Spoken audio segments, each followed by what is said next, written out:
Hello, class. Dr. Brooks. My name is Beverly Tyndall, and today I'm going to be presenting my research study to you. And I'm basically going to just tell you what it is about.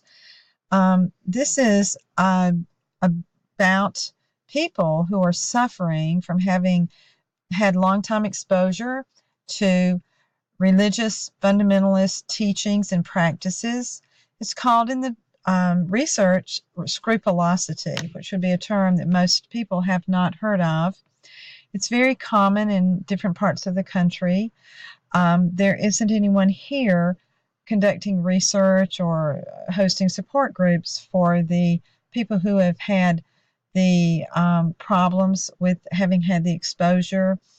The type of religious practices that usually foster this occurrence, or this phenomenon, are the Christian fundamentalist teachings and practices, as I was saying. And what would be a definition of that? There are so many different definitions in the literature, but one would be having a type of environment very strict, rigid, one that makes you feel very afraid of non-conforming. It's usually characterized by believing in a God that is all-consuming, all-knowing, and that is a punishing God. So a lot of people who have had this experience, um, and or their parents, their spouses, children, are really seeking to have a way to deal with their scars, their emotional damage. Some of this has been great enough to cause physical health problems, which we'll look at and investigate in a moment. The purpose of this study for me was to bring to light some of the problems people have encountered, because this is not something that's talked about or showcased or highlighted, especially in this part of the country. I was surprised to find out through the research that the therapy, seminars, education, uh, predominantly is happening in California. Most of the popular lit books, articles that I found on the internet doing my lit review were from the more what we would consider liberal areas of our country. But basically, people who have attended church services and have heard nothing but you're a sinner, you're going to hell, you're not supposed to do this, that, the other, they have developed an overriding, forbearing feeling of being judged, having someone watching them all the time. It's a form of paranoia. It's also associated with OCD, obsessive compulsive disorder.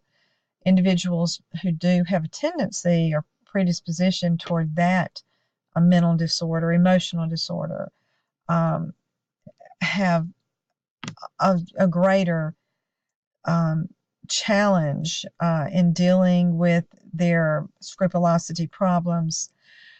Um, this is not to say that there isn't some very good aspects of religion and very helpful and very beneficial to ones who are involved and go on a regular basis.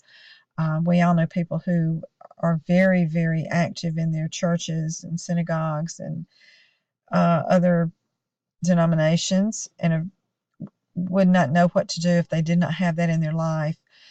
This focus is on a more evangelical sort of the harshness, the dominance of an angry higher power. And again, individuals who have not even attended church services in 30, 40 years are unable to just put this behind them, move on, develop their own idea of a God or of a higher power, and enjoy having a, a religious experience, attending church. going to services. Most of them haven't even attended in many years. Some are there every time um, there's an opportunity because they feel so strongly that they will be um, a sinner in the hands of an angry God if they don't.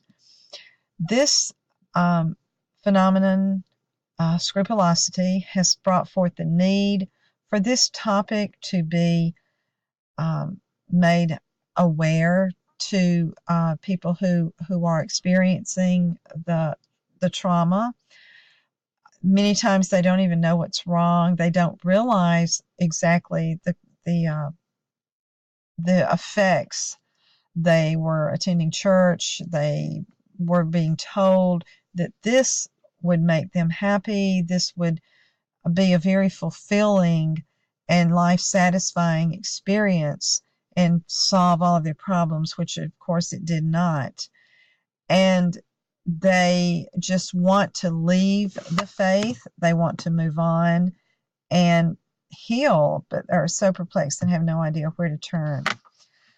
The Lit Review does contain information from PhDs, social scientists, clinical psychologists, psychiatrists, some who have practiced at Harvard, who have authored books while they were there on this matter, and have brought forth a lot of information and test findings proving and showing that living with this type of these types of feelings of guilt, despair, low self-esteem can be very damaging to the physical body. Again, we've talked about already the definitions of this type of teaching, these types of teachings and practices and principles, which have the focus of losing yourself, giving up your independence, not being able to define who you want to be, but being in total submission to a higher power, or they will become very angry with you and possibly cast you into a lake of fire. Thus, the sermon, the very famous sermon by Jonathan Edwards, Sinners in the Hands of an Angry God. Some people feel this way all day, every day. They have no peace.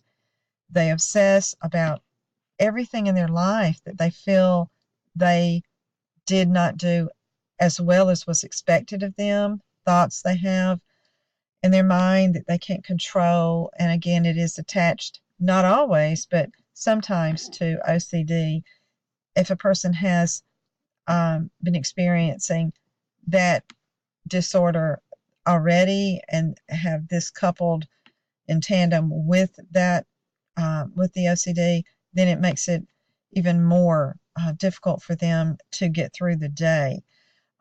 Many of them won't take antidepressants or any sort of anti-anxiety agent because they feel that's wrong. That would mean they were not trusting in God. There are cases of longtime ministers leaving their churches, leaving the faith. Many people want out because they're living every day with fear. I'm not good enough. I can't do what I'm supposed to do. I don't understand. Why don't I get the handwriting on the wall? I thought that's what God told me to do. I thought that was the best for me. I have prayed and prayed and prayed and prayed. I've done what the evangelical ministers have said, and nothing's changing. I felt that I made a great decision, that it was something that was God fostered, and now look at this mess in my life. Where do I go and what do I do? Such confusion.